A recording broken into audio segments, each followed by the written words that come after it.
Hello guys, once again this is Inspiration Kulot. Mayroon akong i-share sa inyo, bahagi sa inyo na huwag niyo yung tingnan yung silupin sa ibabaw. Kasi may maraming daga dito, nilagay yung mga pagkain sa once again this is Inspiration Kulot. Mayroon akong i-share sa inyo, bahagi sa inyo na isang reels galing sa isang nagwaling pari. Ang galing talaga ng pare na ito magwali, maka-inspire, parang tago sa puso, parang matatamaan tayo ba. Talagang inspiring, umiiyak na siya umiiyak na siya. So i-share ko sa inyo ha, baka hindi kayo nakakita nitong isang video, isang reels galing sa isang pare. Yan no. Yeah. So, tika muna ha. Tika muna. Once again, this is Inspiration Kulot. If you're new to my page, please subscribe. Please follow so that every time I upload new videos, you'll be updated and be notified. I have also a YouTube channel, Inspiration Kulot.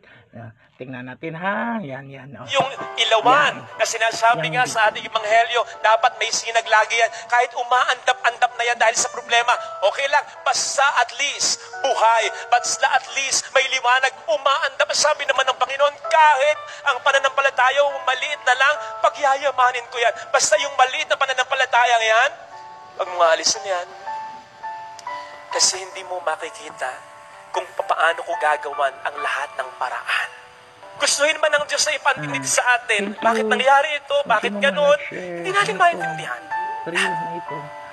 Pero mahalaga, may nakakakita para sa atin ng lahat, may nakakaintindi para sa atin ng lahat, at unti-unti, ibibigay niya sa atin yan. Basta kapit lang, all things will work out. Mas natutuwa ang Diyos kung kahit may problema tayo, nagsisimba tayo. Yung kahit nakaganyan ka na lang, pero kumakapit ka pa rin.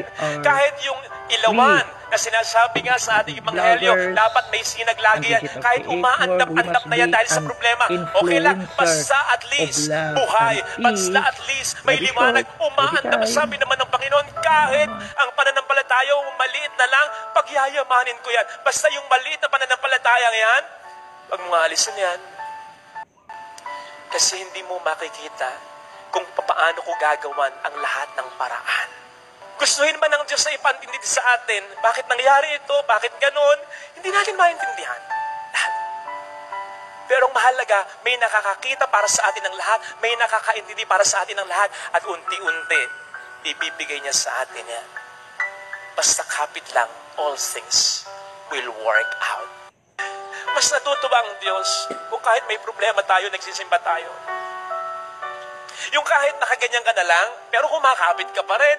Kahit yung ilawan na sinasabi nga sa ating Ebanghelyo, dapat may sinag lagi yan. Kahit umaandap-andap na yan dahil sa problema, okay lang, basta at least buhay, basta at least may liwanag, umaandap. Sabi naman ng Panginoon, kahit ang pananampalataya maliit na lang, pagyayamanin ko yan. Basta yung maliit na pananampalataya yan, pag mga alisin yan, kasi hindi mo makikita kung paano ko gagawan ang lahat ng paraan. Gustuhin man ng Diyos na ipantindi sa atin, bakit nangyari ito, bakit ganun, hindi natin maintindihan. Lahat. Pero ang mahalaga, may nakakakita